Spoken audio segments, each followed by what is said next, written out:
A paz do Senhor, igreja. Os irmãos podem se sentar um pouquinho. Hoje eu me preparei para falar sobre a igreja, né? E antes de falar qualquer coisa sobre a igreja, é importante a gente ter a consciência de uma coisa, né? A igreja, ela é dividida em duas, né? Como assim a igreja é dividida em duas? Existe a igreja física e a igreja espiritual.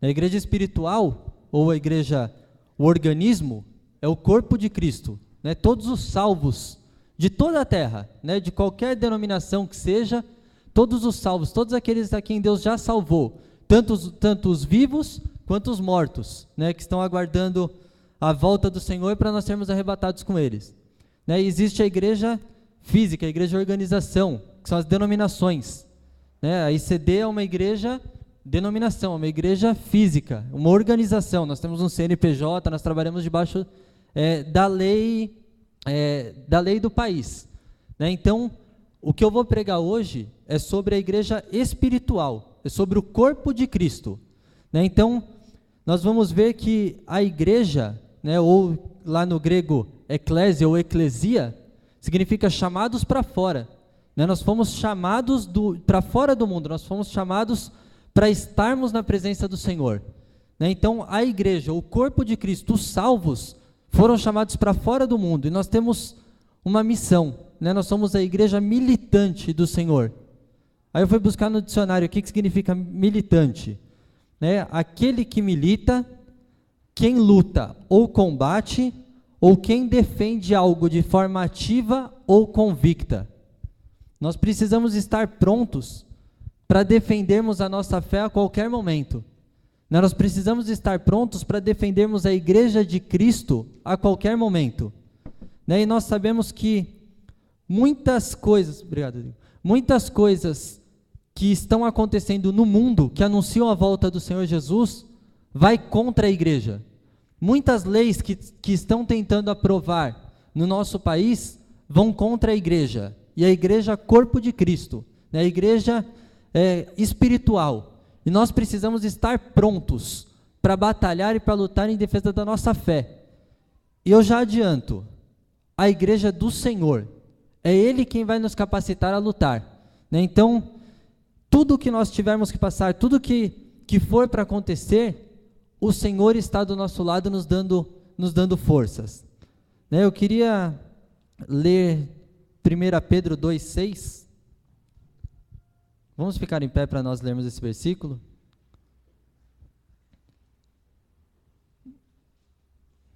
Vou esperar os irmãos encontrarem.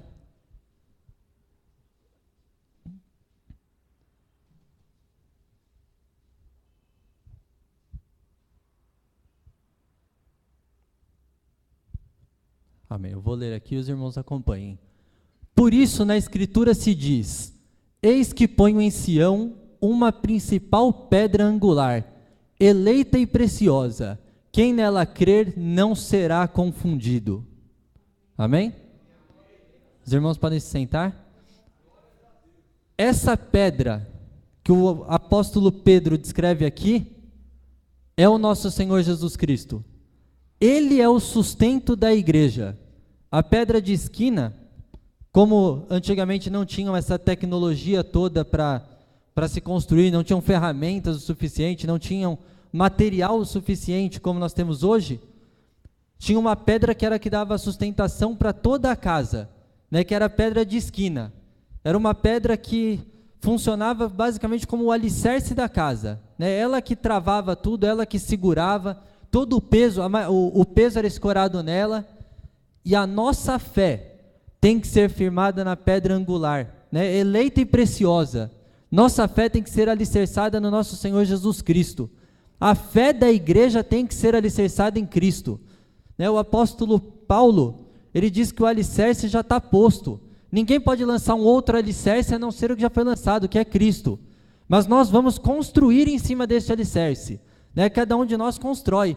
Alguns constroem com palha, outros com feno, outros com ouro, outros com pedras preciosas, né? Ele fala, cada um observe como constrói, qual o material que usa, né? Nós precisamos construir a nossa fé todos os dias, firmada em Cristo.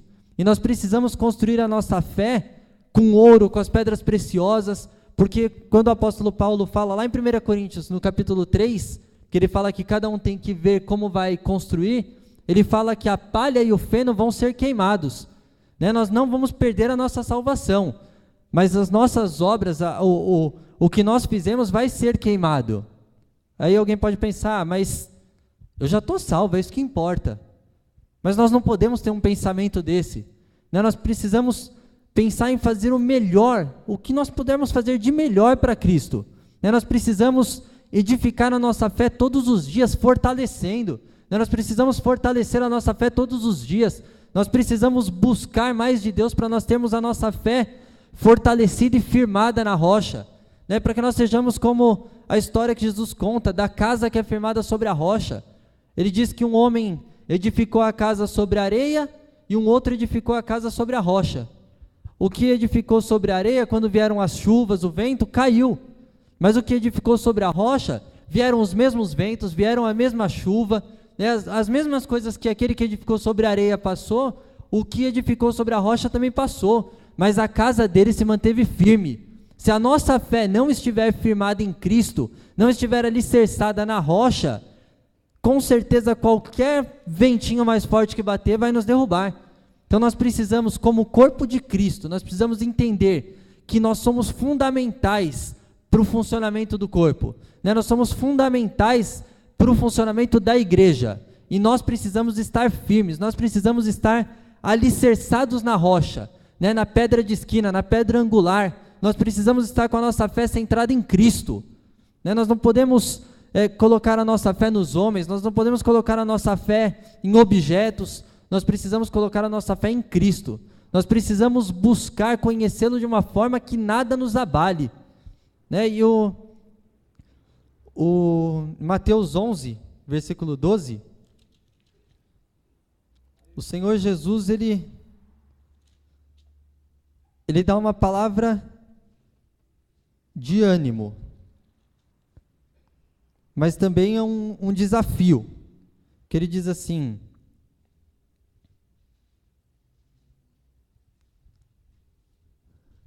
e desde os dias de João, o Batista, até agora, o reino dos céus é tomado à força, e os violentos o tomam de assalto. Põe na NVI, por favor. Tá sem? Amém. Deixa eu achar aqui na NVI. Diz assim: desde os dias de João Batista até agora, o reino dos céus é tomado à força, e os que usam de força se apoderam dele. A igreja está numa batalha.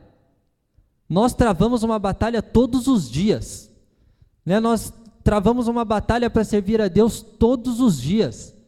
O apóstolo Paulo, chega um momento que ele diz que o bem que ele queria fazer, ele não conseguia, mas o mal que ele não queria, quando ele via, ele já estava fazendo. Nós temos esse desafio todos os dias, nós temos todos os dias que lutar contra a nossa própria carne. O apóstolo Paulo diz que a carne, ela luta contra o espírito e o espírito contra a carne. Nós temos uma guerra dentro de nós. Todos os dias nós precisamos nos esforçar mais para servir a Deus, né? Todos os dias o mundo nos traz convites maravilhosos para nos tirar da presença de Deus, mas nós precisamos combater, nós precisamos lutar, nós precisamos buscar de Deus as forças para guerrear todos os dias, né? Porque eu tenho certeza que muitos aqui pensaram: acho que hoje eu não vou para a igreja não, trabalhei muito, hoje estou cansado, não sei se eu vou conseguir ir. Muitos tiveram esse pensamento, né? E muitos ficaram em casa para descansar porque estavam cansados do trabalho. Todos os dias nós precisamos lutar. Tenho certeza que todos os cultos alguém tem essa sensação: acho que eu vou ficar em casa descansando. Domingo de manhã para acordar para vir para a consagração, então, pelo amor de Deus, parece que a cama puxa de volta, né? Todo mundo tem esse problema. Mas nós temos que lutar, nós temos que nos esforçar, né? Nós precisamos buscar de Deus forças para nós estarmos na presença dEle, e não só na igreja, mas em todos os momentos. Por onde nós estivermos, nós temos que estar com o nosso pensamento ligado em Deus. a maior estratégia de Satanás, o que Satanás mais quer roubar de nós, não é o nosso emprego, a nossa saúde. Claro que se ele puder fazer isso, ele vai arrebentar com tudo, ele é o ladrão, né? Ele vai fazer tudo que ele puder. Mas onde Satanás mais investe em nos roubar é a mente. Porque se ele conseguir invadir a nossa mente, o resto fica fácil. Porque ele vai nos tirar de sintonia com Deus. Né? Nós vamos deixar de pensar nas coisas de Deus, começar a pensar nas coisas do mundo. Começar a pensar em coisas passageiras. E se ele consegue nos tomar a mente, fica muito difícil de nós guerrearmos. Porque a nossa batalha todos os dias ela é travada na mente. É a mente dando ordem para o corpo. Né? A nossa mente governa o nosso corpo. Nós precisamos ter a mente ligada a Cristo todo o tempo. Né? Nós precisamos deixar que Cristo tome conta dos nossos pensamentos. Nós precisamos entregar para Deus os nossos pensamentos logo que nós acordamos. Para nós termos forças para guerrear todos os dias. Para nós termos forças para batalhar e conseguir vencer. Né? Conseguir triunfar. E Efésios 6, do 10 ao 13, bem conhecido, o apóstolo Paulo nos fala da armadura. Diz assim: finalmente fortaleçam-se no Senhor e no seu forte poder. Fortaleçam-se no Senhor. Né? Nós precisamos buscar que a nossa força venha de Deus todos os dias para nós resistirmos. Vistam toda a armadura de Deus para poderem ficar firmes contra as ciladas do diabo. Pois a nossa luta não é contra seres humanos, ou contra carne e sangue, né, como está na outra tradução, mas contra os poderes e autoridades, contra os dominadores do mundo de trevas, contra as forças espirituais do mal nas regiões celestiais. Por isso, vistam-se de toda a armadura de Deus, para que possam resistir no dia mau, e permanecerem inabaláveis depois de terem feito tudo. A armadura de Deus que o apóstolo Paulo descreve aqui, ela não é colocada no momento da guerra. Nós devemos andar com essa armadura para onde nós formos. Né? Nós devemos viver vestidos dessa armadura, porque a nossa guerra a nossa guerra começa quando nós acordamos, e ela não termina quando nós vamos dormir. A nossa guerra é constante. A nossa guerra é diária, é o dia todo, a noite toda. A Bíblia fala lá em 1 Pedro, que o diabo, o nosso inimigo, ele está como um leão, ao nosso derredor, buscando a quem ele possa tragar. Todo momento ele está buscando uma chance de nos derrubar. Ele busca uma chance de nos tirar da presença de Deus. E se nós estivermos protegidos, se nós estivermos com a armadura, ele não vai conseguir tocar em nós. Né? Se nós estivermos revestidos de toda a armadura de Deus, se nós estivermos com o capacete da salvação, com a couraça da justiça, né, com a espada do Espírito, o cinturão da verdade, se nós estivermos com a armadura pronta, nós vamos poder combatê-lo, né? Nós vamos ter forças para combatê-lo. Se nós estivermos desarmados, provavelmente ele vai conseguir nos vencer em um momento ou outro. Né? Então nós precisamos buscar de Deus todos os dias autoridade para guerrear. Nós precisamos buscar estar com a nossa armadura montada, estar sempre em guarda, né? Estar sempre alerta. Quando a Bíblia fala que o justo viverá pela fé, ela está falando de um termo também que é um termo militar, é um termo que o exército da época usava. Se eu não me engano, a palavra é emunar. A palavra usada para fé ali é emunar, que é estar em posição de defesa, né? Estar em posição de guarda. Nós precisamos estar em posição de guarda em todo o tempo. Né? O diabo ele não descansa, o diabo ele não dá folga.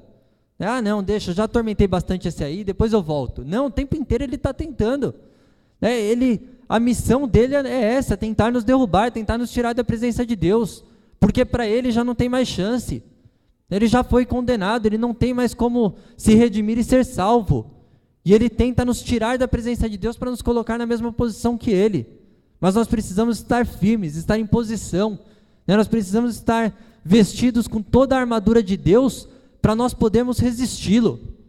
Tiago 4,7 diz que é para nós nos sujeitarmos a Deus. Primeiro ponto é se sujeitar a Deus.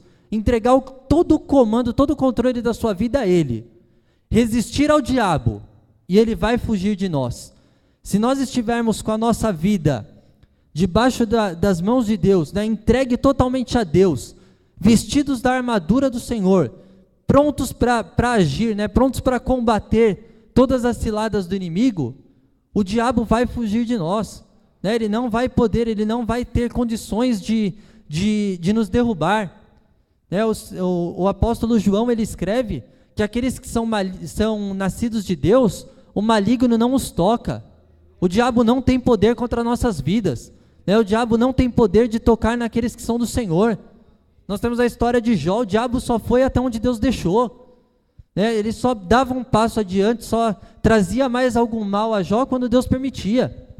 Nós estamos nas mãos de Deus, nada foge do controle de Deus, né? O diabo não pode nos tocar porque Deus nos guarda, mas nós precisamos estar alerta, nós precisamos manter a guarda, precisamos estar sempre prontos a lutar com ele, né? E lutar em nome de Jesus, né? Lutar sabendo as armas que nós usamos, mas para nós sabermos usar as armas, nós precisamos conhecer o Deus a quem nós servimos, né? Nós precisamos saber o como guerrear, né? Se eu não sei usar uma arma, se derem uma arma na minha mão e falar, ó, vamos lá para a guerra, provavelmente eu vou fazer besteira, né? Então nós precisamos aprender a usar as armas que Deus nos dá, né? Nós precisamos aprender a nos proteger na guerra, né? A nos defendermos para atacarmos, né? O Alexandre é policial, eu tenho certeza que ele não vai entrar num confronto de peito aberto, né? Não vai se colocar na frente do tiro, ele vai se proteger e vai conseguir uma estratégia para chegar até o objetivo. Nós precisamos aprender a fazer isso no mundo espiritual, né? Nós precisamos entender o trabalhar de Deus, né? Nós precisamos entender como Deus quer que nós trabalhemos, como que nós entremos na guerra, mas nós precisamos estar prontos, né? Nós precisamos estar prontos a resistir. E Mateus 16, 18, o Senhor Jesus, ele funda a igreja.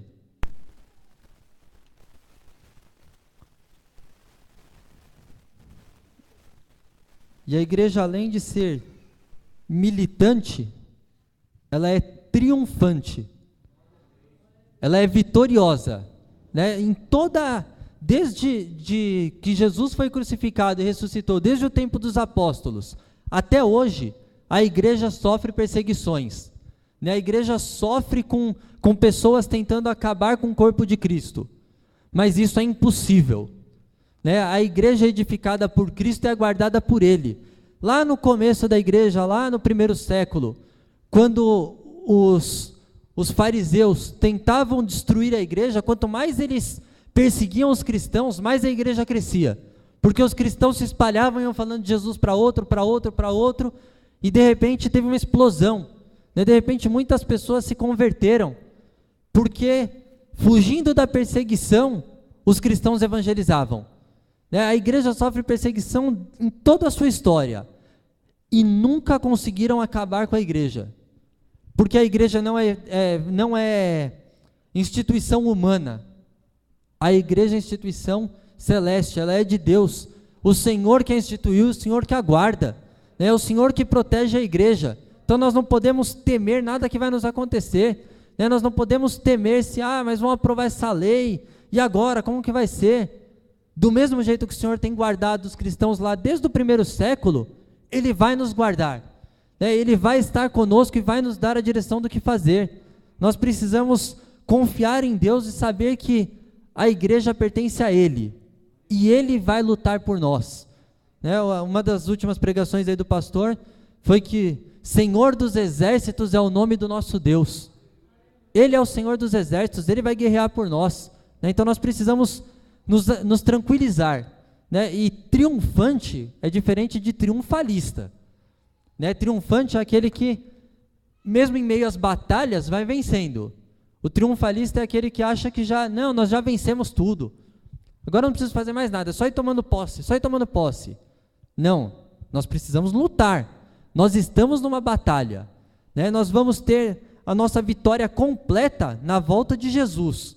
Por enquanto nós temos a vitória que Jesus conquistou na cruz, que nos protege do nosso inimigo, que nos protege de Satanás, mas nós ainda precisamos continuar batalhando todos os dias, né? Nós temos a nossa responsabilidade ainda de lutar, né? O Senhor Jesus, Ele nos protege, nos guarda, mas Ele também nos dá força para lutar. Nós precisamos buscar vencer com Ele todos os dias.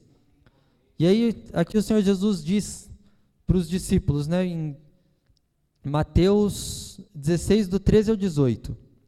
Chegando Jesus à região de Cesareia de Filipe, perguntou aos seus discípulos: quem os outros dizem que o Filho do Homem é? Eles responderam: alguns dizem que é João Batista, outros Elias, e ainda outros Jeremias ou um dos profetas. E vocês? Perguntou ele. Quem vocês dizem que eu sou? Simão Pedro respondeu: tu és o Cristo, o Filho do Deus vivo. Respondeu Jesus: feliz é você, Simão, filho de Jonas, porque não lhe foi revelado por carne ou sangue, mas por meu Pai que está nos céus. E eu lhe digo que você é Pedro. Sobre esta pedra edificarei a minha igreja, e as portas do Hades ou do inferno não poderão vencê-la. Ainda que o inferno inteiro se levante contra a igreja do Senhor, a Bíblia diz que maior é o que está em nós do que aquele que está no mundo.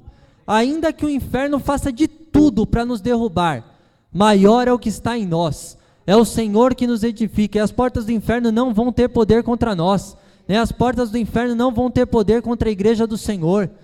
Quando alguém se levanta contra nós, quando alguém, né, tenta nos derrubar, lá no começo foi lido que nós não estamos lutando contra pessoas, mas contra poderes, autoridades, contra principados, né? Nós estamos lutando uma guerra espiritual, e nada vai poder nos abalar, né? Nada vai nos vencer, porque o Senhor é quem edifica a igreja dele, é o Senhor que nos edifica, é Ele que nos sustenta, que nos mantém em pé.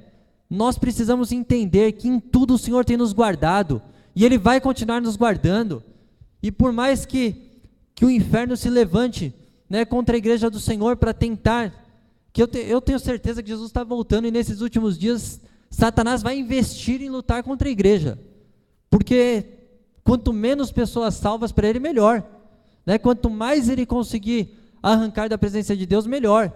E eu tenho certeza que ele vai investir em lutar contra a igreja, mas nenhuma cilada dele contra os salvos vai prevalecer, porque o Senhor nos guarda, né? O Senhor é quem nos chamou e nos salvou, e Ele vai nos guardar junto a Ele. Nós precisamos estar em sintonia com Deus todos os dias, para nós entendermos quando Ele nos der os livramentos, né? Quando Ele nos deixar entrar em alguma batalha, não vai ser para que nós sejamos envergonhados, mas vai ser para que o nome dEle seja glorificado. Mas nós precisamos estar em sintonia com Ele, para nós entendermos. Muitas vezes nós não entendemos porque Deus nos coloca em algumas situações, né? A gente reclama: Senhor, mas eu estou indo na igreja, eu estou fazendo tudo certo, por que eu estou passando por isso? Muitas vezes Deus está nos ensinando a lutar, Deus está nos ensinando a batalhar, Deus está nos ensinando a enfrentar Satanás, a enfrentar o nosso inimigo, para que nós possamos glorificar o nome dEle, né? Para que depois o nosso testemunho vai edificar outras pessoas que estão passando pela mesma situação que nós passamos, e a gente, em vez de aprender, fica murmurando, né? O Senhor Jesus disse para os discípulos, né, que no mundo eles ainda teriam aflições, mas era para eles terem bom ânimo, porque o Senhor Jesus venceu o mundo. Ele venceu o mundo para nos dar a vitória. Quando Ele morre na cruz, Ele nos dá uma grande vitória. Fala que toda cédula que era contrária a nós, Colossenses 2 diz que tudo aquilo que nos era contrário, toda escrita de condenação contra nós, o Senhor Jesus cravou na cruz.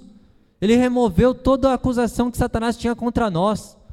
Hoje ele não pode, Romanos 8:1 diz que não há mais nenhuma condenação para aqueles que estão em Cristo Jesus, para aqueles que foram chamados segundo o propósito dEle. E qual é o propósito de Deus para nós?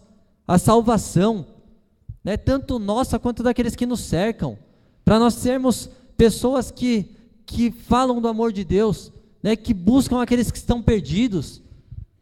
E para isso Deus nos chamou, nos livrou e nos libertou das garras de Satanás, para nós irmos e libertarmos mais pessoas, para nós vencermos com Ele todos os dias, né? E irmos vencendo as batalhas da vida todos os dias. E Atos 2, 46 e 47. Aqui nós entendemos que a igreja é do Senhor e ela cresce conforme a vontade dele. Diz assim: todos os dias continuavam a reunir-se no pátio do templo, partiam o pão em suas casas e juntos participavam das refeições com alegria e sinceridade de coração, louvando a Deus e tendo a simpatia de todo o povo, e o Senhor lhes acrescentava diariamente os que iam sendo salvos. O trabalhar, o convencer, o salvar é a parte de Deus. A nossa parte é evangelizar, é pregar, é discipular, mas o Senhor é que acrescenta aqueles que vão sendo salvos. É o Senhor que dá o crescimento à igreja. Muitas vezes nós somos tentados a adotar estratégias. Não, mas se a gente fizer isso, será que a igreja não vai crescer mais rápido? Nós temos que nos preocupar sim com o crescimento da igreja e buscar esse crescimento. Mas nós precisamos buscar o crescimento da igreja de acordo com a vontade de Deus, entendendo o que Deus quer para nós. Esses dias eu li uma frase que diz assim, que a igreja ela não foi chamada para ser grande, eficiente ou rica. Ela foi chamada para ser fiel. Nós temos que ser fiéis. E aí já aproveitando, sexta-feira a campanha, para nós buscarmos sermos mais fiéis a Deus. Mas nós fomos chamados a ser fiéis, nós fomos chamados a ser fiéis ao Senhor Jesus Cristo, à sua palavra, aos nossos irmãos, vivendo como família, vivendo como irmãos. A igreja foi chamada para ser um corpo, e para nós sermos corpo, o apóstolo Paulo descreve que cada um tem lá a sua função, e eu preciso trabalhar em prol do corpo, eu preciso ajudar o corpo a ser edificado. Cada um de nós tem a missão de ajudar o corpo a se fortalecer, o corpo a se manter sadio, essa é a palavra, manter o corpo sadio. E isso depende do nosso crescimento, isso depende de quanto nós temos intimidade com Deus, de quanto nós buscamos conhecer de Deus a cada dia. Quanto mais intimidade com Deus eu tenho, quanto mais eu cresço na presença dEle, quanto mais eu conheço Deus a quem eu sirvo, mais eu posso ajudar a edificar o corpo, mais eu posso ajudar outras pessoas a crescerem comigo. E é para isso que a igreja foi chamada, para expandir o reino de Deus sobre essa terra. É um contagiando o outro, a igreja tem que ser contagiante. Aqui fala que eles caíram nas graças do povo, e não caíram nas graças do povo porque eles faziam o que o povo fazia, como a igreja faz hoje. Vamos trazer o mundo aqui para dentro, o negócio lá, a moda é MMA, vamos fazer um MMA aqui dentro, é uma pancadaria santa, depois a gente dá paz do Senhor, se abraça, ora e está tudo certo. Não, nós não podemos trazer o mundo aqui para dentro, nós precisamos levar o reino de Deus lá para fora, nós precisamos fazer que a igreja avance lá fora, não recuar para o mundo avançar para cá para dentro, então nós precisamos ter intimidade com Deus, e fazer ter tanto relacionamento com Deus, para que a luz dele brilhe em nós e nós chamemos a atenção lá fora. Isso é ser igreja, é para isso que a igreja foi chamada. Quando os discípulos iam pregar, as pessoas paravam para ouvi-los, porque via que o que eles pregavam não era um discurso vazio, não era alguma coisa repetida, era o Espírito Santo falando através da vida deles. O próprio Senhor Jesus, tem um dos evangelhos, se eu não me engano é Mateus, fala que quando Jesus pregava na sinagoga, as pessoas falavam assim, olha, esse homem prega diferente, ele prega como quem tem autoridade. É isso que a igreja precisa buscar, ter autoridade quando prega, que as nossas atitudes condizam com aquilo que nós falamos, que as nossas atitudes deem base para as pessoas acreditarem naquilo que nós falamos. Nós precisamos ser diferentes, nós precisamos ser o sal dessa terra, dar o sabor a essa terra, esse mundo que está perdido. Nós sabemos que as pessoas falam, mas ainda tem uma chance de melhorar. Sinceramente, eu acredito que só vai piorar. Quem veio na jornada apocalíptica, viu que as coisas tendem a piorar. Quem não veio, os vídeos estão lá no YouTube, pode assistir. Os sinais do final dos tempos começaram a ser dados. Aliás, já vem sendo dados há um bom tempo. mas se intensificaram na nossa geração. E muito provavelmente nós somos a última geração antes da volta de Jesus. E a Bíblia diz que no final viriam tempos tão dolorosos que se não fossem, os dias não fossem abreviados, muitos se perderiam. O Senhor Jesus diz que viria um anticristo, viria alguém se passando por ele, que faria sinais tão maravilhosos, que se fosse possível ele enganaria até os salvos. Uma falsa paz, uma falsa tranquilidade, às vezes a gente vê aí no mundo. A criminalidade diminuiu, o tráfico de drogas em algum lugar também diminuiu, mas nós sabemos que no geral está tudo bagunçado, o mundo está de ponta cabeça, o sistema do mundo, o sistema que o mundo caminha é totalmente contrário ao que a palavra de Deus diz, e nós precisamos ser a diferença, nós precisamos lutar aí fora, nós precisamos lutar buscando que Deus seja glorificado em tudo que nós fizermos, porque assim nós vamos vencer com Ele, Ele vai nos dar a vitória todos os dias, todos os dias nós vamos vencendo um pouquinho, vencendo uma batalha aqui, uma batalha ali, e o reino de Deus vai se expandindo sobre essa terra. Eu não creio, muita gente fala que mas a gente ainda vai eleger um presidente cristão, que vai dar um jeito nisso aqui, o Senhor Jesus ainda vai ser o Senhor do Brasil. O Senhor Jesus é o Senhor de toda a terra, tudo está debaixo da autoridade dele, mas eu não creio que um presidente cristão, que é o que os triunfalistas acreditam, vai dar jeito no Brasil, e nem um presidente mundial cristão, nada vai dar jeito nesse mundo, porque não é da vontade de Deus que tudo fique perfeito, porque todas as profecias dizem que as coisas vão dar uma piorada, nós precisamos estar firmes, nós precisamos estar alicerçados na pedra, na rocha, para nós entendermos que tudo está piorando, mas vai colaborar para a nossa vitória no final, porque quando Jesus voltar, quando o nosso Senhor Jesus Cristo voltar, Ele vai fazer tudo que é ruim para nós, vai desaparecer. Em Apocalipse 22, quando fala da Nova Jerusalém, fala que lá não tem mais morte, não tem choro, não tem dor, nada do que nos aflige sobre essa terra vai existir lá, vai ser literalmente o paraíso, e nós precisamos entender que as aflições dessa terra, como o apóstolo Paulo diz, em nada podem se comparar com a glória futura que vai vir, nada do que nós passamos aqui se compara com aquilo que o Senhor tem preparado para nós. O Senhor Jesus diz lá em João 14, que na casa do Pai há muitas moradas, as nossas moradas lá no céu já estão preparadas, e nós precisamos lutar aqui, porque é como se ainda ainda existem vagas, vamos dizer assim, tem lá moradas que já estão prontas, e que o dono ainda não se manifestou para recebê-las, vamos dizer assim, como se tivesse sido premiado e ainda não foi buscar o prêmio, e nós precisamos ir atrás dessas pessoas.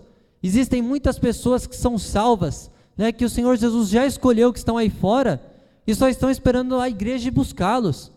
O apóstolo Paulo, quando ele tem um encontro com Jesus, que ele vai para a casa de Judas, o Senhor Jesus, o Espírito Santo fala para Ananias, vai lá na rua direita, porque lá tem o Saulo, que ainda era Saulo, vai porque ele para mim é um vaso escolhido, eu o escolhi para levar o meu nome e glorificar o meu nome. Tem muitas pessoas que são escolhidas para glorificar o nome de Deus, para levar o nome de Deus aí fora, e nós precisamos ir buscá-los, nós precisamos ir atrás deles, nós precisamos incluí-los no reino de Deus, então nós precisamos sair para buscar essas pessoas, e isso, claro que um evangelismo ajuda, nós devemos fazer, mas é com o nosso dia a dia, com as nossas atitudes diárias, buscando cada dia mais ser influência boa nesse mundo ruim, cada dia mais mostrar que existe uma esperança, apesar de tudo que está acontecendo no mundo, existe uma esperança, e a nossa esperança está em Cristo, a nossa esperança é a volta dele, de que ele vai voltar para nos levar, vai voltar para nos arrebatar, nós precisamos ter no nosso coração o desejo pela volta de Jesus, E isso a igreja, não digo a ICD, mas a igreja no geral, tem perdido. Quantas pregações nós ouvimos aí ultimamente falando que Jesus vai voltar, né? Falando da volta de Jesus, falando de estar pronto para a volta de Jesus? Pouquíssimas, né? Poucas pessoas têm pregado contra o pecado, porque pregar contra o pecado afasta as pessoas, né? Mas nós precisamos fazer a diferença. Nós precisamos anunciar que Jesus está voltando, né? Nós precisamos anunciar que o pecado nos separa de Deus, né? Isaías diz que o nosso pecado faz separação entre nós e Deus. Então nós precisamos ter uma pregação diferente, né? E nós precisamos somente pregar a Bíblia, é só isso. E que as nossas atitudes todos os dias mostrem que aquilo que nós pregamos, nós vivemos. Com certeza a igreja vai triunfar dia após dia, né? Com certeza as pessoas que nos conhecem vão dar muito mais valor àquilo que nós falamos, né? Vão dar muito mais crédito ao que nós falarmos, porque sabem que nós somos diferentes, né? Então nós precisamos buscar todos os dias estar firmados em Cristo, para que aquilo que nós pregamos seja o que nós vivemos e que isso ajude, né, a convencer as pessoas, né? Isso ajude, nos dê mais crédito para as pessoas nos ouvirem e querer conhecer mais de Deus. E para encerrar, 1 Coríntios 15, do 54 ao 57, que diz assim: quando, porém, o que é corruptível se revestir de incorruptibilidade, e o que é mortal de imortalidade, então se cumprirá a palavra que está escrita: a morte foi destruída pela vitória. Onde está, ó morte, a sua vitória? Onde está, ó morte, o seu aguilhão? O aguilhão da morte é o pecado, e a força do pecado é a lei. Mas graças a Deus que nos dá a vitória por meio de nosso Senhor e Salvador Jesus Cristo. Quando Jesus voltar, a morte que Jesus, o Apocalipse 1:8, se eu não me engano, diz que Jesus tem as chaves da morte e do inferno, né? Ele tem o poder sobre a morte e sobre o inferno, mas na volta dele a morte vai ser aniquilada, né? O nosso corpo que é mortal, o nosso corpo que é corruptível, vai se tornar imortal, vai se tornar incorruptível.